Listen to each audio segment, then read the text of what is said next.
Welcome back ಸ್ನೇಹಿತರ. I series hand made ಮತ್ತು hand return ಚಾನಲ್ನ ಮತ್ತೊಂದು ಇಂಟ್ರೆಸ್ಟಿಂಗ್ ಆಗಿರೋ ಆರ್ಟ್ ಆ್ಯಂಡ್ ಕ್ರಾಫ್ಟ್ ರಿಲೇಟೆಡ್ ವಿಡಿಯೋಗೆ ಸ್ನೇಹಿತರೆ, ಇವತ್ತಿನ ವಿಡಿಯೋದಾಗ ನನ್ನ ಹತ್ರ ಇರುವಂಥ ಕೆಲವೊಂದು ಆರ್ಟ್ ಆ್ಯಂಡ್ ಕ್ರಾಫ್ಟ್ ರಿಲೇಟೆಡ್ ಥಿಂಗ್ಸ್ನ ನಾನು ಯಾವ ರೀತಿ ಆರ್ಗನೈಸ್ ಮಾಡೀನಿ ಅಂತ ಇವತ್ತಿನ ವಿಡಿಯೋದಾಗ ನಿಮ್ಗೆ ಡೀಟೇಲ್ ಆಗಿ ತಿಳಿಸ್ಕೊಡ್ತೀನಿ. ದಯವಿಟ್ಟು ಚಾನಲ್ ಸಬ್ಸ್ಕ್ರೈಬ್ ಆಗಿ ವಿಡಿಯೋನ ಕೊನೆವರೆಗೂ ನೋಡ್ರಿ. ಬರೀ ವಿಡಿಯೋನ ಶುರು ಮಾಡೋಣಂತ. ಈಗೇನು ನೋಡಾತೀರಿ, ಇಲ್ಲೇ ನನ್ನ ಹತ್ರ ಇರುವಂಥ ಕೆಲವೊಂದು ಕ್ರಾಫ್ಟ್ ಮತ್ತು ಆರ್ಟ್ ಮಟೀರಿಯಲ್ಸ್ನ ನಾನಿಲ್ಲೇ ಆರ್ಗನೈಸ್ ಮಾಡೋಣ ಅಂತ ಹೇಳಿ ಇಲ್ಲೇ ಒಂದು ಆರ್ಗನೈಸರ್ನ ಆರ್ಡರ್ ಮಾಡಿದ್ದೆ ಫ್ಲಿಪ್ಕಾರ್ಟಿಂದ. ಇದರದ್ದು ಶಾರ್ಟ್ ವಿಡಿಯೋ ಆಲ್ರೆಡಿ ಚಾನಲ್ನಾಗ ಹಾಕೀನಿ, ಲಿಂಕ್ ಡಿಸ್ಕ್ರಿಪ್ಷನ್ನಾಗ ಕೊಟ್ಟಿರ್ತೀನಿ, ಚೆಕ್ ಮಾಡೋದು ಮರಿಬೇಡ್ರಿ. ಬರೀ ಈಗ ಒಂದೊಂದು ಐಟಮ್ಸ್ನ ನಾನು ಇದ್ರೊಳಗೆ ಆರ್ಗನೈಸ್ ಮಾಡ್ಕೋತ ಟಿಪ್ಸು ಮತ್ತು ಯಾವ ರೀತಿ ಆರ್ಗನೈಸ್ ಮಾಡಿದೆ ಅನ್ನೋದನ್ನು ನಾನು ನಿಮ್ಗೆ ತಿಳಿಸ್ಕೊಡ್ತಾ ಹೋಗ್ತೀನಿ. ಮೊದಲೇ ನೋಡಾತೀರಿ, ಇಲ್ಲಿ ನನ್ನ ಹತ್ರ ಇರುವಂಥ ಕೆಲವೊಂದು ಕಲರ್ ಪೇಪರ್ಸ್, ಚಾರ್ಟ್ ಪೇಪರ್ಸ್, ಈ ರೀತಿ ಗಿಫ್ಟಿಂಗ್ ಪೇಪರ್ಸ್ ಏನಿರುತ್ತೆ ಇದನ್ನ ನಾನು ನೀಟಾಗಿ ರೋಲ್ ಮಾಡಿ ಸೈಡಿಗೆ ಎತ್ತಿಟ್ಕೋತೀನಿ.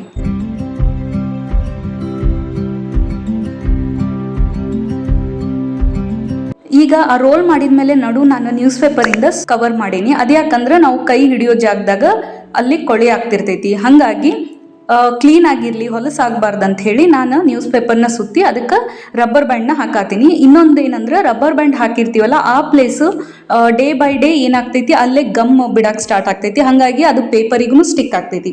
ಅದಕ್ಕೆ ಅದನ್ನು ಅವಾಯ್ಡ್ ಮಾಡೋಕ್ಕೆ ನಾನು ನ್ಯೂಸ್ ಪೇಪರ್ನ ಸುತ್ಕೊಂಡೀನಿ. ಸೊ ಇದೇ ರೀತಿ ನಾನು ಬೇರೆ chart papers, colour papers, craft ಪೇಪರ್ಸ್ನೆಲ್ಲ ನಾನು ರೋಲ್ ಮಾಡಿಕೊಂಡು ಒಂದೊಂದಾಗಿನೇ ಆರ್ಗನೈಸ್ ಮಾಡ್ಕೋತೀನಿ.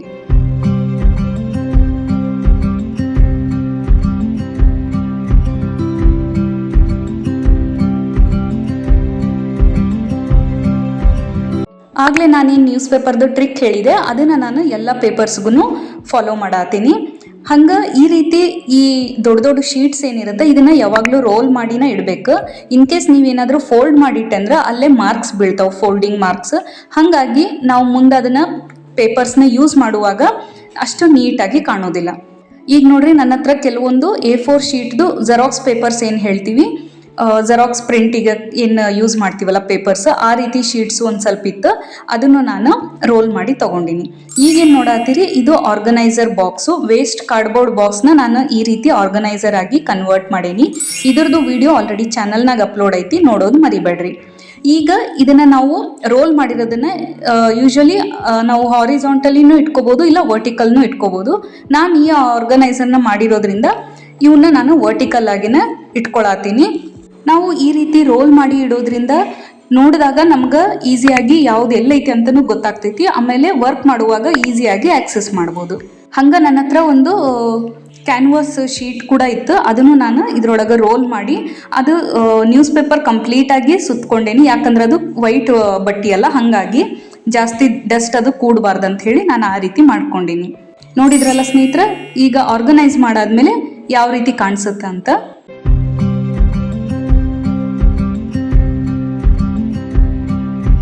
ಈಗ ಬರೀ ನನ್ನ ಹತ್ರ ಇರುವಂಥ ಕೆಲವೊಂದು ಕಲರ್ ಪೇಪರ್ಸ್, A4 ಸೈಜ್ದು ಪೇಪರ್ಸ್ ಏನಿರುತ್ತೆ, ಆಮೇಲೆ ನಾನು ಏನಾದರೂ ಬರ್ದಿರೋದಿತ್ತಂದ್ರೆ ಅದನ್ನು ನಾನು ಯಾವ ರೀತಿ ಆರ್ಗನೈಸ್ ಮಾಡ್ತೀನಂದ್ರೆ ಈ ರೀತಿಯಾದಂಥ ಫೈಲ್ಸ್ ತೊಗೊಂಡೇನಿ. ಇದ್ರೊಳಗೆ ಕಲರ್ ಪೇಪರ್ಸ್ ಈ ಥರ ಯೂಸ್ ಮಾಡಿ ವೇಸ್ಟ್ ಆಗಿರೋ ಶೀಟ್ಸ್ನು ನಾನು ಎತ್ತಿಟ್ಕೋತೀನಿ. ಯಾಕಂದ್ರೆ ಮುಂದೆ ಏನೋ ಕ್ರಾಫ್ಟ್ ಮಾಡುವಾಗೂ ಸಣ್ಣ ಪುಟ್ಟ ಪೇಪರ್ಸ್ನು ಒಮ್ಮೊಮ್ಮೆ ಬಹಳ ಯೂಸ್ ಆಗ್ತಾವೆ. ಈಗ ನೋಡ್ರಿ, ಈ ರೀತಿ ಕಲರ್ ಪೇಪರ್ಸ್ನ ನಾನೆಲ್ಲ ಒಂದು ಫೈಲ್ನಾಗ ಹಾಕಿಡಾತೀನಿ. ಈ ರೀತಿ ಮಾಡೋದ್ರಿಂದ ನೀಟಾಗಿನೂ ಇರ್ತಾವು, ಯಾವುದು ಫೋಲ್ಡಿಂಗ್ಸ್ ಆಗೋಲ್ಲ, ಡಸ್ಟ್ ಕೂಡೋದಿಲ್ಲ. ಹಾಗಾಗಿ ಈ ರೀತಿ ಆರ್ಗನೈಸ್ ಮಾಡಿಟ್ರೆ ಬೆಸ್ಟ್ ಅಂತ ಹೇಳ್ತೀನಿ. ಎಲ್ಲ ಮಟೀರಿಯಲ್ಸ್ನು ಒಂದೇ ಥರ ಆರ್ಗನೈಸ್ ಮಾಡ್ಬೇಕಂತೇನಿಲ್ಲ, ಎಲ್ಲದನ್ನು ಬೇರೆ ಬೇರೆ ಥರ ಮಾಡಿ ಇಟ್ಕೊಂಡ್ರೆ ನಮ್ಗೆ ಈಸಿಯಾಗಿ ಆಕ್ಸೆಸ್ ಆಗ್ತೈತಿ. ಆಮೇಲೆ ನೋಡಕ್ಕೂ ಯಾವ್ದು ಎಲ್ಲೈತಿ ಅಂತ ಗೊತ್ತಾಗ್ತೈತಿ.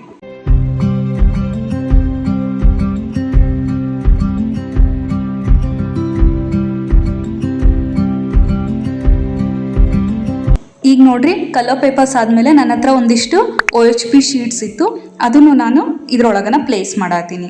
ಇದನ್ನು ರೋಲ್ ಮಾಡಿಟ್ರೆ ಏನಾಗ್ತೈತಿ, ಅದು ಶೀಟ್ ಮೇಲೆ ಮಾರ್ಕ್ಸ್ ಬೀಳ್ತಾವೆ ಫೋಲ್ಡಿಂಗ್ದು. ಹಾಗಾಗಿ ಇದನ್ನು ಆ್ಯಸ್ ಇಟ್ ಈಸ್ ಹೆಂಗೈತಿ ಹಂಗೆ ನಾನು ಫೈಲ್ನಾಗ ಇಡತ್ತೀನಿ.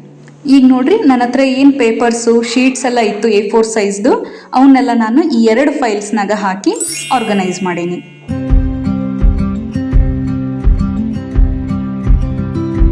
ಈಗ ಬರೀ ಆ್ಯಕ್ಚುಲ್ ಆಗಿ ನಾನೇನು ಆರ್ಗನೈಸರ್ ತೋರಿಸಿದೆ ಸ್ಟಾರ್ಟಿಂಗಲ್ಲೇ ಅದ್ರೊಳಗೆ ಯಾವ ರೀತಿ ಐಟಮ್ಸ್ನ ನಾನು ಆರ್ಗನೈಸ್ ಮಾಡ್ತೀನಿ, ಪ್ಲೇಸ್ ಮಾಡ್ತೀನಿ ಅಂತ ಹೇಳಿ ನಿಮ್ಗೆ ತಿಳಿಸ್ಕೊಡ್ತೀನಿ.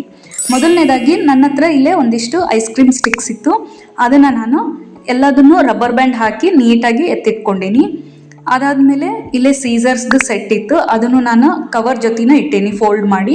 ನಂತರ ಯಾವೆಲ್ಲ ಟೇಪ್ಸ್, ಈಗ ಸೆಲ್ಲೋ ಟೇಪ್ಸು, ಗ್ಲೂ ಟೇಪ್ಸು, ಆಮೇಲೆ ಬ್ರೌನ್ ಟೇಪ್, ವೈಟ್ ಟೇಪ್, ಈ ರೀತಿಯಾದಂಥ ಗ್ಲೂ ಟೇಪ್ಸ್ನ ನಾನು ಇದ್ರೊಳಗೆ ಇಟ್ಕೊಂಡೀನಿ. ಅದ್ರ ಜೊತೆಗೆ fabric glue, normal Fevicol, varnish, ಆಮೇಲೆ ಜ್ಯುವೆಲರಿ ಮೇಕಿಂಗಿಗೆ ಯೂಸ್ ಮಾಡೋ B7000 ಗ್ಲೂ, ಆ ಎಲ್ಲ ಗ್ಲೂ ರಿಲೇಟೆಡ್ ನಾನು ಒಂದ್ರೊಳಗೆ ಇಟ್ಕೊಂಡೀನಿ.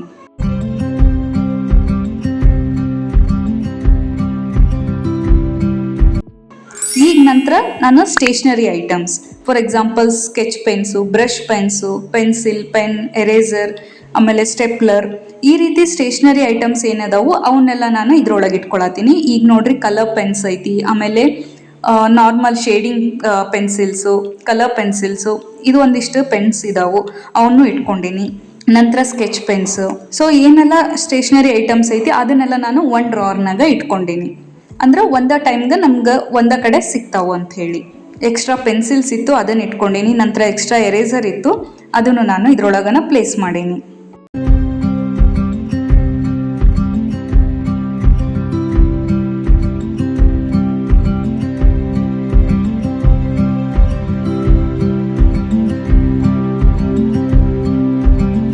ನಂತರ ನೆಕ್ಸ್ಟ್ ಡ್ರಾರ್ನಾಗ ಏನಿಟ್ಟೇನಂತ ನೋಡೋಣ ಬರ್ರಿ. ನನ್ನ ಹತ್ರ ಕೆಲವೊಂದು ಸೂಪರ್ ಕ್ಲೇದು ಕ್ಲೇದು ಪ್ಯಾಕೆಟ್ಸ್ ಇತ್ತು. ಹಾಗಾಗಿ ನಾನು ಅದನ್ನು ಹಂಗೆ ಡ್ರಾರ್ನಾಗ ಡೈರೆಕ್ಟಾಗಿ ಇಡೋಕ್ಕಿಂತ ಒಂದು ಸಣ್ಣದು ಟ್ರೇ ಇತ್ತು ನನ್ನ ಹತ್ರ, ಅದನ್ನು ಯೂಸ್ ಮಾಡಿಕೊಂಡು ಅದ್ರೊಳಗೆ ಫಸ್ಟ್ ಎಲ್ಲದನ್ನು ನೀಟಾಗಿ ಇಟ್ಕೊಂಡೀನಿ. ಅದನ್ನು ಡೈರೆಕ್ಟ್ ನಾನು ಡ್ರಾರ್ನಾಗ ಪ್ಲೇಸ್ ಮಾಡ್ಬೋದು. ಇಲ್ಲಾಂದ್ರೆ ಏನಾಗ್ತೈತಿ, ಇದನ್ನು ನಾವು ಹಂಗೆ ಇಟ್ವಿ ಅಂದ್ರೆ ಬೇರೆ ಐಟಮ್ಸ್ ಜೊತೆ ಮಿಕ್ಸಪ್ ಆಗಿ ತಗೊಳಕ ಈಸಿ ಅನ್ಸೋದಿಲ್ಲ. ಈಗ ನೋಡ್ರಿ, ಇದನ್ನ ಟ್ರೇ ಒಳಗೆ ಆರ್ಗನೈಸ್ ಮಾಡಿದಾಗ ಎಷ್ಟು ನೀಟಾಗಿ ಕಾಣತೈತಿ ಅಂತ ಹೇಳಿ. ಆಮೇಲೆ ಕಲರ್ಸು ನೀಟಾಗಿ ವಿಸಿಬಲ್ ಇರ್ತೈತಿ. ನಂತರ ಮೌಲ್ಡೆಡ್ ಕ್ಲೇ ಇತ್ತು, ಅದನ್ನು ಬಾಕ್ಸ್ ಸಮೇತ ಹಂಗೆ ಇಟ್ಕೊಂಡೀನಿ. ಆದಷ್ಟು ನಾನು ಆ ಐಟಮ್ಸ್ದು ಬಾಕ್ಸ್ ಆಗಲಿ ಪ್ಯಾಕೆಟ್ ಆಗಲಿ ಏನಿರ್ತೈತಿ ಅದ್ರೊಳಗನ ಸ್ಟೋರ್ ಮಾಡಿರ್ತೀನಿ, ಅಂದ್ರೆ ನಮ್ಗೆ ಈಸಿಯಾಗಿ ಆಕ್ಸೆಸ್ ಮಾಡೋಕೆ ಆಗ್ತೈತಿ ಅಂತ ಹೇಳಿ. ಆಮೇಲೆ ಅದು ಆರ್ಗನೈಸ್ಡ್ ಆಗಿನೂ ಇರ್ತಾವು. ಈಗ ನನ್ನ ಹತ್ರ ಮೌಲ್ಡೆಡ್ ಕ್ಲೇದು ಮೌಲ್ಡಿಂಗ್ ಟೂಲ್ಸ್ ಏನಿರ್ತಾವು, ಈ ಎರಡು ಟೈಪ್ದು ಟೂಲ್ಸ್ದು ನಾನು ಇದ್ರೊಳಗನ ಪ್ಲೇಸ್ ಮಾಡ್ಕೊಂಡಿನಿ. ಒಂದು ಮೌಲ್ಡಿಂಗ್ ಕ್ಲೇಗಂತ ಆರ್ಡರ್ ಮಾಡಿದ್ದು, ಇನ್ನೊಂದು ಈ ಸೂಪರ್ ಕ್ಲೇ ಏನು ನೋಡತ್ತಿರಲ್ಲ ಅದ್ರ ಜೊತೆ ಬಂದಿರುವಂಥ ಟೂಲ್ಸು. ನಂತರ ಪೇಸ್ಟಲ್ಸ್, ಆಯಿಲ್ ಪೇಸ್ಟಲ್ಸ್ ಏನು ಹೇಳ್ತೀವಿ ಅವನ್ನ ನಾನು ಈ ರೀತಿ ಒಂದು ಡಬ್ಬಿ ಒಳಗೆ ಹಾಕಿ ಆರ್ಗನೈಸ್ ಮಾಡೀನಿ. ಇದ್ರದ್ದು ಬಾಕ್ಸ್ ಭಾಳ ದೊಡ್ಡದಿತ್ತು, ಹಾಗಾಗಿ ಅದು ಪ್ಲೇಸ್ ಇಡ್ಸಲ್ಲ ಅಂತ ಹೇಳಿ ಈ ರೀತಿ ಆರ್ಗನೈಸ್ ಮಾಡೀನಿ. ನಂತರ ಎಕ್ಸ್ಟ್ರಾ ಥಿಂಗ್ಸ್, ಈಗ ಜೆಸ್ಸೋ ವೈಟ್ ಕೋಟ್ ಏನು ಪೇಂಟ್ ಮಾಡ್ತೀವಿ ಅದನ್ನ, ಆಮೇಲೆ ರೇಸಿಂದು 2 ಲಿಕ್ವಿಡ್, ಅದನ್ನು ನಾನು ಇದ್ರ ಜೊತೆನ ಇಟ್ಕೊಂಡೇನಿ. ನಂತರ ಇನ್ನು ಪ್ಲೇಸ್ ಇತ್ತಂತ ಹೇಳಿ ನಾನಿಲ್ಲೇ ಕ್ಯಾಮಲ್ದು ವಾಟರ್ ಕಲರ್ ಟ್ಯೂಬ್ಸ್ದು ಸೆಟ್ ಏನೈತಿ ಅದನ್ನು ನಾನು ಇದ್ರೊಳಗೆ ಪ್ಲೇಸ್ ಮಾಡೇನಿ. ಸೊ ಆಗ್ಲೇ ಏನು ಹೇಳಿದೆ, ಈ ರೀತಿ ಅದರದ್ದು ಪ್ಯಾಕೆಟ್ ಅಥವಾ ಬಾಕ್ಸ್ ಏನಿರ್ತೈತಿ ಅದ್ರೊಳಗನ ಆದಷ್ಟು ಇಡಾಕ ಟ್ರೈ ಮಾಡ್ತೀನಿ. ಇಲ್ಲದೆ ಇರೋದನ್ನ ಬೇರೆ ರೀತಿ ಆರ್ಗನೈಸಿಂಗ್ ಬಾಕ್ಸಸ್ ಏನಿರ್ತಾವ ಅದ್ರೊಳಗೆ ಪ್ಲೇಸ್ ಮಾಡಿರ್ತೀನಿ. ಈಗ ನೋಡ್ರಿ, ಆರ್ಗನೈಸ್ ಮಾಡಿದಾಗ ಎಷ್ಟು ನೀಟಾಗಿ ಕಾಣಿಸ್ತೈತಿ ಅಂತ ಹೇಳಿ.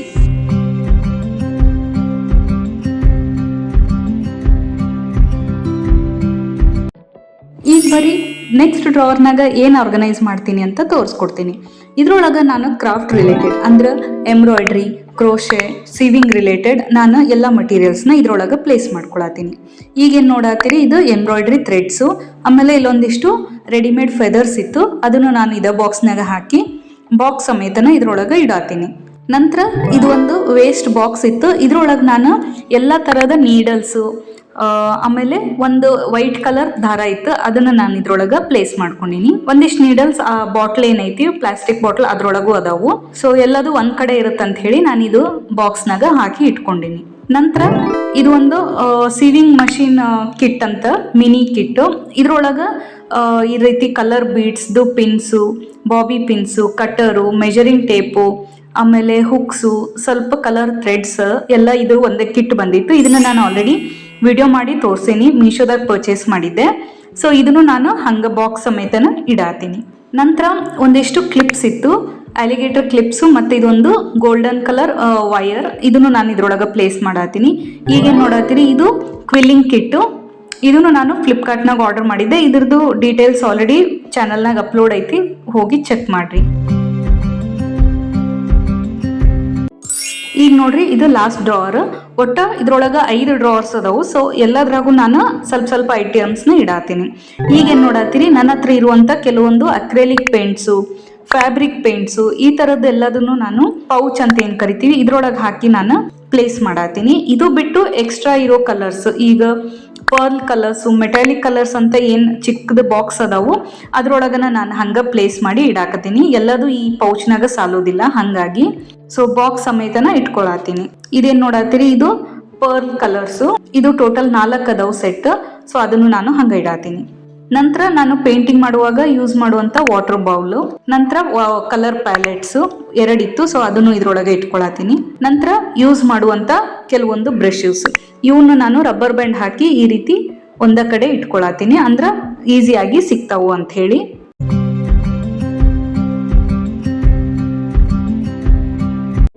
ನೋಡಿದ್ರಲ್ಲ ಸ್ನೇಹಿತರ, ಈ ನಮ್ಮ ಮಿನಿ ಆರ್ಗನೈಸರ್ನಾಗ ಅಥವಾ ಸ್ಮಾಲ್ ಸ್ಪೇಸ್ ಆರ್ಗನೈಸರ್ ಅಂತ ಏನು ಕರಿತೀವಿ, ಈ ಎಲ್ಲ ಡ್ರಾವರ್ಸು ಒಟ್ಟು 5 ಅದಾವು. ಸೊ ಇದ್ರೊಳಗೆ ನನ್ನ ಹತ್ರ ಇರುವಂಥ ಕೆಲವೊಂದು ಆರ್ಟ್ ಆ್ಯಂಡ್ ಕ್ರಾಫ್ಟ್ ರಿಲೇಟೆಡ್ ಮಟೀರಿಯಲ್ಸ್ನ ನಾನು ಇದ್ರಾಗ ಆರ್ಗನೈಸ್ ಮಾಡಕ್ಕೆ ಟ್ರೈ ಮಾಡೀನಿ. ಇನ್ನೂ ಒಂದು ಸ್ವಲ್ಪ ಮಿಕ್ಕಿರೋದನ್ನ ನಾನು ಬೇರೆ ರೀತಿ ಆರ್ಗನೈಸ್ ಮಾಡೀನಿ. ಅದು ಯಾವ ರೀತಿ ಅಂತ ಮುಂದೆ ಬರೋ ವಿಡಿಯೋಸ್ನಾಗ ತಿಳಿಸ್ಕೊಡ್ತೀನಿ. ಸೊ ನೋಡ್ರಿ, ಎಷ್ಟು ಕಡಿಮೆ ಸ್ಪೇಸ್ನಾಗ ಎಷ್ಟೊಂದೆಲ್ಲ ಮಟೀರಿಯಲ್ಸ್ನ ನಾವು ಇದ್ರೊಳಗೆ ಇಟ್ವಿ ಅಂತ ಹೇಳಿ. ಸೊ ಇದನ್ನ ನಾವು ಬರೀ ಕ್ರಾಫ್ಟ್ ಮತ್ತು ಆರ್ಟ್ಗೆ ಮಟೀರಿಯಲ್ಸ್ ಹಾಕಿಡಕ್ಕಂತಷ್ಟೇ ಅಲ್ಲ, ನೀವು ಮೆಡಿಸಿನ್ಸ್ ಇಡ್ಬೋದು, ಇಲ್ಲ ಎಲೆಕ್ಟ್ರಾನಿಕ್ ಡಿವೈಸಸ್ ಏನು ಸಣ್ಣ ಪುಟ್ಟ ಇರ್ತಾವೆ, ಇವಾಗ ಚಾರ್ಜರು, ಹಾಟ್ಸ್ಪಾಟು, ಆಮೇಲೆ ಮೌಸು, ಈ ಥರದನ್ನು ನಾವು ಇದ್ರೊಳಗೆ ಪ್ಲೇಸ್ ಮಾಡಿ. ಸೊ ಇದನ್ನ ನಾವು ಮಲ್ಟಿಪರ್ಪಸ್ ಅಂದ್ರೆ ಮಲ್ಟಿಪಲ್ ಥಿಂಗ್ಸ್ನ ಆರ್ಗನೈಸ್ ಮಾಡಕ್ಕೆ ಯೂಸ್ ಮಾಡ್ಬೋದು. ಮಕ್ಕಳಾಗಿದ್ರೆ ಕೆಲವೊಂದು ಬುಕ್ಸ್ ಇರುತ್ತೆ, ಸ್ಟೇಷನರೀಸ್ ಇರುತ್ತೆ, ಆಮೇಲೆ ಕ್ರಾಫ್ಟ್ ಮಟೀರಿಯಲ್ಸ್ ಇರುತ್ತೆ, ಕವರ್ಸ್ ಇರುತ್ತೆ. ಸೊ ಅಂಥವನ್ನು ನಾವು ಇದ್ರೊಳಗೆ ಆರ್ಗನೈಸ್ ಮಾಡಿ ಇಟ್ವಿ ಅಂದ್ರೆ ನೋಡಕ್ಕೂ ನೀಟಾಗಿ ಕಾಣಿಸ್ತೈತಿ, ಆರ್ಗನೈಸ್ಡ್ ಆಗಿನೂ ಇರ್ತೈತಿ, ಆಮೇಲೆ ಈಸಿಯಾಗಿನೂ ನಾವು ಬೇಕಾದಾಗ ಆಕ್ಸೆಸ್ ಮಾಡ್ಕೋಬಹುದು. ಸೊ ಸ್ನೇಹಿತರೆ, ಈ ವಿಡಿಯೋ ಹೆಂಗೆ ಅನಿಸ್ತಂತ ಕಮೆಂಟ್ನಾಗ ತಿಳಿಸೋದನ್ನ ಮರಿಬೇಡ್ರಿ. ಇದೇ ರೀತಿಯಾದಂಥ ಇಂಟ್ರೆಸ್ಟಿಂಗ್ ಆಗಿರೋ art and craft related videos ಚಾನಲ್ನಾಗ ಬರ್ತಾವೆ. ಇದರ ಜೊತೆಗೆ ಕೆಲವೊಂದು ನನ್ನ ಸ್ಟುಡಿಯೋ ಸೆಟಪ್ ಆಯಿತು, ಯಾವ ರೀತಿ ನಾನು DIY ಆರ್ಗನೈಸರ್ಸ್ನ ಮಾಡ್ಕೊಂಡೇನಿ ಅನ್ನೋದನ್ನು ನಾನು ನಿಮ್ಗೆ ಮುಂದೆ ಬರೋ ವಿಡಿಯೋಸ್ನಾಗ ತಿಳಿಸ್ಕೊಡ್ತಾ ಹೋಗ್ತೀನಿ. ಅದಕ್ಕೆ ನಿಮ್ಮ ಸಪೋರ್ಟ್ ಭಾಳ ಇಂಪಾರ್ಟೆಂಟ್. ಹಾಗಾಗಿ ಚಾನಲ್ ದಯವಿಟ್ಟು ಸಬ್ಸ್ಕ್ರೈಬ್ ಆಗಿ ಎಲ್ಲ ವಿಡಿಯೋಸ್ನ ಕೊನೆವರೆಗೂ ನೋಡ್ರಿ. ಹಂಗೆ ನಿಮ್ಮ ಅನಿಸಿಕೆ ಅಭಿಪ್ರಾಯಗಳನ್ನ ಕಮೆಂಟ್ಸ್ನಾಗ ತಿಳಿಸೋದನ್ನು ಮರಿಬೇಡ್ರಿ. ಇದರಿಂದ ಮುಂದೆ ಯಾವ ರೀತಿ ವಿಡಿಯೋಸ್ ಮಾಡಬೇಕು ಅನ್ನೋದು ನನಗೆ ಗೊತ್ತಾಗ್ತೈತಿ. ಮತ್ತೆ ಭೇಟಿಯಾಗೋಣ ಮುಂದಿನ ಇಂಟ್ರೆಸ್ಟಿಂಗ್ ಆಗಿರೋ ವಿಡಿಯೋದಾಗ. ನಿಮ್ಮ ಪ್ರೋತ್ಸಾಹ ಸದಾ ನಮ್ಮೊಂದಿಗಿರಲಿ. ಧನ್ಯವಾದಗಳು. ಶುಭ ದಿನ.